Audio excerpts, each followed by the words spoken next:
ಮೋಸ ಹೋಗೋರು ಎಲ್ಲಿವರೆಗೂ ಇರ್ತಾರೋ ಮೋಸ ಮಾಡೋರು ಅಲ್ಲಿವರೆಗೂ ಹುಟ್ಕೊಳ್ತಾನೆ ಇರ್ತಾರೆ. ಅವ್ರಿಗೆ ಮೋಸ ಮಾಡಬೇಕಷ್ಟೆ, ಅದು ಯಾವುದೇ ಹಾದಿ ಆಗಿರಲಿ.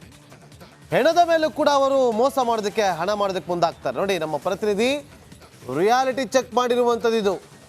ರಿಯಾಲಿಟಿ ಚೆಕ್ ನೋಡಿ, ಈಗ ನಿಮಗೆ ನಿಮ್ಮ ಆಶ್ರಮ ಎಲ್ಲಿದೆ ನಮಗೆ ಲೊಕೇಶನ್ ಕಳಿಸಿ ಅಂದಾಗ ಅವ್ರು ಲೊಕೇಶನ್ ಕಳಿಸ್ತಾರೆ. ಆ ಲೊಕೇಶನ್ ಕಳಿಸಿದಾಗ ನೀವು ಚೆಕ್ ಮಾಡ್ತೀರಾ? ಇಲ್ಲ.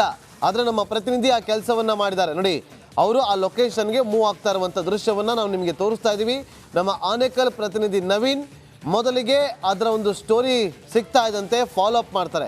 ಇದು ಎಷ್ಟು ಸತ್ಯ, ಹೌದಾ ಇಲ್ವಾ ಅನ್ನೋದ್ರ ಬಗ್ಗೆ ಇಂಚಿಂಚು ಮಾಹಿತಿಯನ್ನು ಕಲೆ ಹಾಕ್ತಾ ಹೋಗ್ತಾರೆ. ನೋಡಿ, ಖುದ್ದು ಅವರೇ ಕಾರನ್ನ ಡ್ರೈವ್ ಮಾಡಿಕೊಂಡು ಆ ಲೊಕೇಶನನ್ನು ಹಾಕ್ಕೊಂಡು ಆ ಲೊಕೇಶನಲ್ಲಿ ನಿಜವಾಗ್ಲೂ ಕೂಡ ಆ ಅನಾಥಾಶ್ರಮ ಇದೆಯಾ ಇಲ್ವಾ ಅಥವಾ ಇದು ಮೋಸದ ಒಂದು ಜಾಲನ ಅನ್ನೋದ್ರ ಬಗ್ಗೆ ಒಂದು ರಿಯಾಲಿಟಿ ಚೆಕ್ ಮಾಡ್ತಾ ಹೋಗ್ತಾರೆ. ನಮ್ಮ ಪ್ರತಿನಿಧಿ ನವೀನ್ ಲೈವ್ನಲ್ಲಿ ಜಾಯ್ನ್ ಆಗಿದ್ದಾರೆ. ನವೀನ್, ನೀವು ಒಂದಷ್ಟು ಸತ್ಯಾಂಶಗಳನ್ನು ಕಂಡುಹಿಡಿಯುವಂಥ ಕೆಲಸವನ್ನು ಮಾಡಿದ್ದೀರಿ, ನಿಜಕ್ಕೂ ಕೂಡ ಗ್ರೇಟ್. ಈ ವಿಚಾರ ಪೊಲೀಸ್ ಇಲಾಖೆ ಎಷ್ಟು ಗಂಭೀರವಾಗಿ ತೆಗೆದುಕೊಳ್ಳುತ್ತೆ ಅನ್ನೋದು ಕೂಡ ಬಹಳ ಇಂಪಾರ್ಟೆಂಟ್ ಆಗುತ್ತೆ. ಮಾಹಿತಿ ಕೊಡ್ಬೋದಾ ನವೀನ್, ಹೇಗೆ ಇವರು ಈ ಒಂದು ದಂಧೆಯನ್ನು ನಡೆಸ್ತಾ ಇದ್ರು? ನಾಗೇಂದ್ರ ಬಾಬು ಈ ಒಂದು ಪ್ರಕರಣವನ್ನು ಬೆನ್ನು ಹತ್ತದಾಗಲೇ ಕೂಡ ರಿಪಬ್ಲಿಕ್ ಕನ್ನಡಕ್ಕೆ ಸಾಕಷ್ಟು ಅಡೆತಡೆಗಳು ಎದುರಾಗಿದ್ದವು. ಯಾಕಂತ ಹೇಳಿದ್ರೆ ಒಂದು ಕಡೆಯಿಂದ ಹೋದರೆ ಇನ್ನೊಂದು ಕಡೆ ಯಾವುದೋ ಮಾಹಿತಿ ಸಿಗ್ತಿತ್ತು, ಅಲ್ಲಿ ಹೋದ್ರೆ ಲೊಕೇಶನ್ ಇರ್ತಾ ಇರಲಿಲ್ಲ. ಹಲವಾರು ಲೊಕೇಶನ್ಗಳನ್ನು ನಾವು ಬೆನ್ನತ್ತಿ ಹೊರಟಿದ್ವಿ. ಇದು ನಿಜವಾಗ್ಲೂ ಆಶ್ರಮ ಇದೆಯಾ ಅಥವಾ ನಕಲಿ ಆಶ್ರಮ ಇದೆಯಾ ಅಂತೇಳಿ. ನಾನೀಗ ಆನೇಕಲ್ ಪಟ್ಟಣದಲ್ಲಿದ್ದೀನಿ. ನಿನ್ನೆ ಬಂದಿರುವ ಒಂದು ಲೊಕೇಶನ್ ನನ್ನ ಬಳಿ ಇದೆ. ಏನು, ನಿನ್ನೆ ಹುಟ್ಟು ಹಬ್ಬದ ಅಂಗವಾಗಿ ನೀವು ಸಹಾಯ ಮಾಡೋದಾದರೆ ಇದೇ ಒಂದು ಲೊಕೇಶನ್ಗೆ ಬನ್ನಿ ಅಂತೇಳಿ ನಮ್ಮ ಕ್ಯಾಮ್ರಾದಲ್ಲಿ ಝೂಮ್ ಮಾಡಿ ತೋರಿಸೋದಾದರೆ ಇದೇ ಒಂದು ಲೊಕೇಶನನ್ನು ಕಳಿಸಿದ್ರು. ಈ ಲೊಕೇಶನ್ ಎಲ್ಲಿದೆ ಅಂತ ನಾನು ನಮ್ಮ ಕ್ಯಾಮ್ರಾಮ್ಯಾನ್ ಮೂಲಕ ತೋರಿಸ್ಕೊಂಡು ಹೋಗುವಂಥ ಕೆಲಸ ಮಾಡ್ತೀನಿ. ನಾನೀಗ ಆನೇಕಲ್ ಪಟ್ಟಣದಲ್ಲಿದ್ದೀನಿ. ಇಲ್ಲಿಂದ ಒಂದು ಲೊಕೇಶನ್ ಏನಿದೆ ಅದನ್ನು ನಾನು ತೋರಿಸ್ತಾ ಹೋಗ್ತಾ ಇರ್ತೀನಿ. ಈಗ ನಮ್ಮ ಕ್ಯಾಮ್ರಾಮ್ಯಾನ್ ಮೂಲಕ ನಾವು ಇಲ್ಲಿಂದ ಮೂವ್ ಆಗೋದಾದರೆ ನಾವೀಗ ಆನೇಕಲ್ ಪಟ್ಟಣದಿಂದ ಹೊರಡ್ತೀವಿ. ಈ ಒಂದು ಲೊಕೇಶನ್ ಏನು ಹಾಕಿದ್ದಾರೆ, ಪ್ರತಿದಿನವೂ ಒಂದೊಂದು ಲೊಕೇಶನ್ ಬರುತ್ತೆ. ಲೊಕೇಶನ್ ಮೂಲಕ ಏನು ಹೊರಡೋದಾದರೆ ಇಲ್ಲಿಂದ ನಾವು ಆನೇಕಲ್ ಪಟ್ಟಣದಿಂದ ನಾವೀಗ ಹೊರಟಿದ್ದೀವಿ. ಈ ಒಂದು ಲೊಕೇಶನ್ ಮೂಲಕ ರಸ್ತೆಯನ್ನು ಕೂಡ ನಾನು ತೋರಿಸ್ತೀನಿ. ಇಲ್ಲಿ ಏನು ಆನೇಕಲ್ ಪುರಸಭೆಗೆ ವ್ಯಾಪ್ತಿಗೆ ಬರುವ ಈ ಒಂದು ಲೊಕೇಶನ್ನಿಂದ ನಾನೀಗ ಹೊರಟಿದ್ದೀನಿ.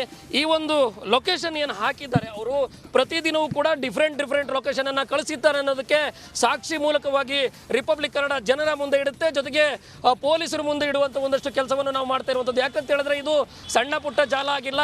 ರಿಪಬ್ಲಿಕ್ ಕನ್ನಡ ಕಳೆದ 3-4 ದಿನಗಳ ಕಾಲ ನಿರಂತರವಾಗಿ ನಾವು ಏನು ಪರಿಶೀಲನೆ ಮಾಡಿಸಿದ್ವಿ. ನೀವು ಹೋಗ್ತಾ ಇರಿ ನೋಡಿ, ಅಲ್ಲಿಂದ ಕೇವಲ ಸ್ವಲ್ಪ ದೂರದಲ್ಲೇ ಇದೆ.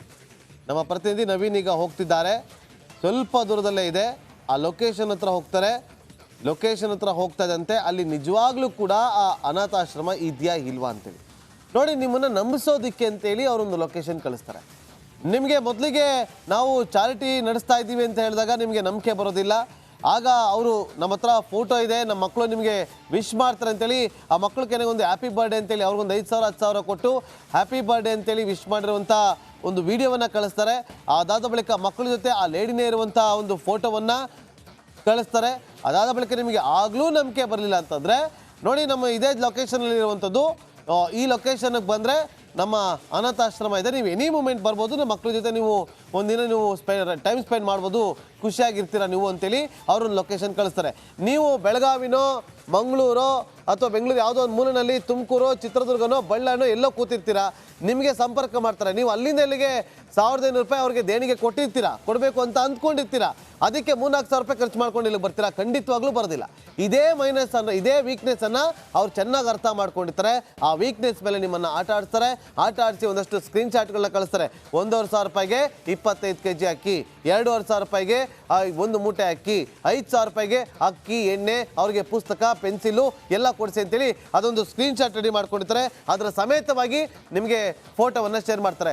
ನೀವು ನಿಮ್ಮ ಹುಟ್ಟುಹಬ್ಬದ ಆಚರಣೆ ಇರ್ತೀರಾ, ಏನೋ ಒಬ್ರು ಸಹಾಯ ಮಾಡಿ ಅಂತ ಕೇಳಿದಾಗ ನೋಡಿ, ನವೀನ್, ನಮ್ಮ ಪ್ರತಿನಿಧಿ ನವೀನ್ ಹೋಗ್ತಾ ಇರುವಂಥದ್ದು ಲೈವ್ನಲ್ಲಿ ರಿಯಾಲಿಟಿ ಚೆಕ್ ಮಾಡ್ತಾರಂಥದ್ದು. Live Naveen, over to you. Nagendra Babu, ನಾನೀಗ ಜನತಾ ಕಾಲೋನಿಯ ಒಂದು ಲೊಕೇಶನ್ಗೆ ಬಂದಿದ್ದೀನಿ. ಅಲೈನ್ಸ್ ಕಾಲೇಜ್ ಪಕ್ಕದಲ್ಲಿರುವಂಥ ಒಂದು ಜನತಾ ಕಾಲೋನಿ. ಈ ಕಾಲೋನಿಯಲ್ಲಿ ಈಗ ನಾನು ಸುತ್ತಮುತ್ತಲೂ ಕೂಡ ನಿಮಗೆ ಕ್ಯಾಮ್ರಾದಲ್ಲಿ ತೋರಿಸ್ತೀನಿ. ಇಲ್ಲಿ ಲೊಕೇಶನ್ ಬಹುತೇಕ ಎಂಡ್ ಆಗ್ತಿದೆ. ಇಲ್ಲಿ ಎಲ್ಲಿಯೂ ಕೂಡ ಅಕ್ಕಪಕ್ಕದಲ್ಲಿ ಎಲ್ಲ ಮನೆಗಳಿರುವಂಥದ್ದು. ಈ ಒಂದು ಜನತಾ ಕಾಲೋನಿ ಪಕ್ಕದಲ್ಲಿ ಇನ್ನೂ ಸ್ವಲ್ಪ ಮುಂದೆ ಹೋಗಿ ಅಂತ ತೋರಿಸ್ತಾ ಇದೆ. ಅಂದರೆ ನಾವು ಮುಂದೆ ಹೋಗಿ, ಸ್ವಲ್ಪ ಮುಂದೆ ಹೋಗಿ, ಇಲ್ಲಿಂದ ಮುಂದೆ ಹೋದರೆ ಇಲ್ಲಿ ಕಾಲೋನಿಯಲ್ಲಿ ಇರುವಂಥ ಈ ಒಂದು ಲೊಕೇಶನ್ ಏನಿದೆ, ಈ ಜನತಾ ಕಾಲೋನಿಗೆ ಬಂದು ಈಗ ಬಹುತೇಕ ಲೊಕೇಶನ್ ಎಂಡ್ ಆಗಿದೆ. ಇಲ್ಲಿ ನಾವಿಲ್ಲಿ ಗಮನಿಸಬಹುದು, ಇಲ್ಲಿ ಸುತ್ತಮುತ್ತ ಇರುವಂಥದ್ದೆಲ್ಲವೂ ಕೂಡ ನಾನು ಇಲ್ಲಿ ಇಳಿದು ಕೂಡ ತೋರಿಸುವಂಥ ಒಂದಷ್ಟು ಕೆಲಸವನ್ನು ಮಾಡ್ತೀನಿ ನಾಗೇಂದ್ರ ಬಾಬು. ಇಲ್ಲಿ ಹೇಗಿದೆ ಅಂತ ಹೇಳಿದ್ರೆ ಯಾವುದೋ ಒಂದು ಜನತಾ ಕಾಲೋನಿ ಅಡ್ರೆಸ್ ಅನ್ನು ತೋರಿಸ್ತಾರೆ. ಹುಟ್ಟುಹಬ್ಬದ ನೆಪದಲ್ಲಿ ಒಂದಷ್ಟು ಗೋಲ್ಮಾಲ್ ಮಾಡುವಂಥ ಕೆಲಸ ಈ ಒಂದು ತಂಡ ಮಾಡಿದೆ. ಇಲ್ಲಿ ಬಹುತೇಕ ಗೊತ್ತಾಗುತ್ತೆ, ಇಲ್ಲಿ ಇರುವಂಥದ್ದು ಒಂದು ಸರ್ಕಾರಿ ಶಾಲೆ, ಜೊತೆಗೆ ಈ ಒಂದು ಜನತಾ ಕಾಲೋನಿಯ ನಿವಾಸಗಳಿದೆ. ಬಹುತೇಕ ಇದನ್ನು ಹೊರತುಪಡಿಸಿದ್ರೆ ಯಾವುದೇ ಒಂದು ಲೊಕೇಶನ್ ಇಲ್ಲಿ ಆಶ್ರಮಗಳು ಇಲ್ಲ, ಯಾವುದೂ ಇಲ್ಲ. ನಾವು ಲೈವ್ ಆಗಿ ಬಂದಿದ್ವಿ, ಲೈವ್ ಆಗಿ ಬಂದು ಜನರಿಗೆ ತೋರಿಸುವಂಥ ಕೆಲಸವನ್ನು ಮಾಡ್ತಾ ಇದ್ವಿ. ಜೊತೆಗೆ ಇಲ್ಲಿ ಜನತಾ ಕಾಲೋನಿ ಏನಿದೆ, ಇಲ್ಲಿ ಸ್ಥಳೀಯವಾಗಿ ನಿವಾಸಿಗಳಿದೆ, ಅವ್ರ ಮನೆಗಳಿದ್ದಾವೆ. ಜೊತೆಗೆ ಇಲ್ಲಿ ಸ್ಥಳೀಯವಾಗಿರುವಂಥದ್ದು ಈ ಒಂದು ಗ್ರಾಮ ಮಾತ್ರ. ಆದರೆ ಆಶ್ರಮದ ಹೆಸರಿನಲ್ಲಿ ಸಂಪೂರ್ಣ ಗೋಲ್ಮಾಲ್ ಮಾಡಿ ಈ ಶ್ವೇತಾ ಕೀರ್ತಿ ಏನಿದ್ದಾರೆ, ಇವರು ಚಂದಾಪುರದಲ್ಲಿ ಒಂದು ಕಚೇರಿಯನ್ನು ಇಟ್ಕೊಂಡು ಜನತಾ ಕಾಲೋನಿಯಲ್ಲಿ ನಿನ್ನೆ ಹುಟ್ಟುಹಬ್ಬ ಮಾಡ್ತಾ ಇದ್ದೀವಿ ನೋಡಿ. ಇಲ್ಲಿ ಗೊತ್ತಾಗುತ್ತೆ ಸಂಪೂರ್ಣವಾಗಿ. ಇದೇ ಒಂದು ಲೊಕೇಶನನ್ನು ನಿನ್ನೆ ಹುಟ್ಟುಹಬ್ಬ ಇರೋರು ನಮಗೆ ಸಹಕಾರ ಕೊಡಬೇಕು, ಜನತಾ ಕಾಲೋನಿಯಲ್ಲಿ ಆಶ್ರಮ ಇದೆ ಅಂತೇಳಿ ಲಕ್ಷಾಂತರ ರೂಪಾಯಿ ವಂಚಿಸಿ ಜನರಿಗೆ ಮೋಸ ಮಾಡುವಂಥ ಒಂದು ಜಾಲ ಸಂಪೂರ್ಣವಾಗಿ ರಿಪಬ್ಲಿಕ್ ಕನ್ನಡಕ್ಕೆ ಗೊತ್ತಾಗಿದೆ. ಜೊತೆಗೆ ನಾವು ಕೂಡ ಈ ಒಂದು ಇನ್ವೆಸ್ಟಿಗೇಷನ್ ವರದಿಯನ್ನು ಯಾಕೆ ಇಲ್ಲಿ ರನ್ನಿಂಗಲ್ಲೇ ಮಾಡ್ಕೊಂಡು ಬಂದ್ವಿ ಅಂದರೆ ಸತ್ಯಾಸತ್ಯತೆ ಎಷ್ಟಿದೆ, ಜನರ ಮುಂದೆ ಏನು ಮೋಸದ ಜಾಲವನ್ನು ಮಾಡಿಕೊಂಡು ಚಂದಾಪುರದಲ್ಲಿ ಕಚೇರಿಯನ್ನು ಇಟ್ಕೊಂಡು ಏನು ಇವರು ಜನರಿಗೆ ಇಲ್ಲಿ ಆಶ್ರಮ ಇದೆ ಅಂತೇಳಿ ಜನತಾ ಕಾಲೋನಿ ಒಂದು ಅಡ್ರೆಸ್ಸನ್ನು ಸುಳ್ಳಾಗಿ ತೋರಿಸಿ, ಇಲ್ಲಿ ಆಶ್ರಮ ಇಲ್ಲದೇ ಇದ್ದರೂ ಸಹ ಇಲ್ಲಿನ ಅಡ್ರೆಸ್ಸನ್ನು ಕೊಟ್ಟು ಏನು ಪ್ರತಿದಿನವೂ ಹುಟ್ಟುಹಬ್ಬ ಇದೆ, ನಮಗೆ ಅನಾಥ ಮಕ್ಕಳಿದ್ದಾರೆ, ಹೆಲ್ಪ್ ಮಾಡಿ ಅಂತೇಳಿ ಜನರಿಂದ ಹಣವನ್ನು ಲೂಟಿ ಹೊಡಿತಾ ಇದ್ರು. ಏನು ಜನರಿಗೆ ಮೋಸ ಮಾಡುವಂಥ ಒಂದು ಕೆಲಸ ಇದ್ದು. ಜೊತೆಗೆ ಈ ಒಂದು ಮಹಿಳೆ ಅಂತಿಂತ ಮಹಿಳೆ ಆಗಿರಲಿಲ್ಲ. ಪೊಲೀಸ್ ಠಾಣೆಗೆ ಏನಾದರೂ ಇಲ್ಲಿ ಒಂದು ವೇಳೆ ಕೆಲಸ ಮಾಡುವಂಥ ಹೆಣ್ಣು ಮಕ್ಕಳು ಹೋಗಿ ಏನು ಅವರಿಗೆ ಕೆಲಸ ಬಿಟ್ಟ ಸಂದರ್ಭದಲ್ಲಿ ಅವ್ರಿಗೆ ಹೋಗಿ ಹೊಡಿತಾರೆ. ಹೊಡೆದಾದ ಬಳಿಕ ಅವರು ಹೋಗಿ ಏನಾದರೂ ದೂರು ಕೊಟ್ಟರೆ SC/ST ಆ್ಯಕ್ಟ್ ಅಡಿಯೂ ಕೂಡ ಸೂರ್ಯನಗರ ಪೊಲೀಸರು ದೂರು ದಾಖಲಿಸಿಕೊಂಡಿಲ್ಲ. ಆ ಒಂದು ಹೆಣ್ಣು ಮಕ್ಕಳ ವಿರೋಧವಾಗಿ ನಡ್ಕೊಂಡಿದ್ದಾರೆ. ಸ್ಥಳೀಯವಾಗಿ ಹೆಣ್ಣು ಮಕ್ಕಳು ಕೆಲಸ ಮಾಡ್ತಾ ಇದ್ರು ಸಹ ತಮಿಳುನಾಡಿನ ದೂರದಿಂದ ಬಂದು ಆ ಒಂದು ಹೆಣ್ಣು ಮಕ್ಕಳಿಗೆ ಹೊಡೆಯುವಂಥ ಒಂದಷ್ಟು ಕೆಲಸ ಆಗಿತ್ತು, ದಬ್ಬಾಳಿಕೆ ಮಾಡುವಂಥ ಒಂದು ಕೆಲಸ ಆಗಿತ್ತು. ಸೂರ್ಯನಗರ ಪೊಲೀಸರು ಯಾಕೆ ಈ ಒಂದು ಪ್ರಕರಣದಲ್ಲಿ ಹಾಗಾದರೆ ಈ ಒಂದು ನಕಲಿಯ ಆಶ್ರಮ ಹೆಸರಿನಲ್ಲಿ ಮೋಸ ಮಾಡ್ತಿದ್ದ ಮಹಿಳೆಯ ಜೊತೆಗೆ ಇನ್ನೆಷ್ಟು ಹಣವನ್ನು ಪಡೆದಿದ್ದಾರೆ, ಮೋಸ ಮಾಡೋದಕ್ಕೆ ಮುಂದಾಗಿದ್ದಾರೆ ಅನ್ನೋದು ಕೂಡ ಪ್ರಶ್ನೆ ಎದುರಾಗುತ್ತೆ. ಯಾಕಂತ ಹೇಳಿದ್ರೆ ಸೂರ್ಯನಗರ ಪೊಲೀಸರು ಅಸಲಿ ರಿಯಾಲಿಟಿ ಚೆಕ್ ಮಾಡಿ ಅಲ್ಲಿ ಪ್ರಕರಣವನ್ನು ಕೈಗೊಳ್ಳಬಹುದಾಗಿತ್ತು.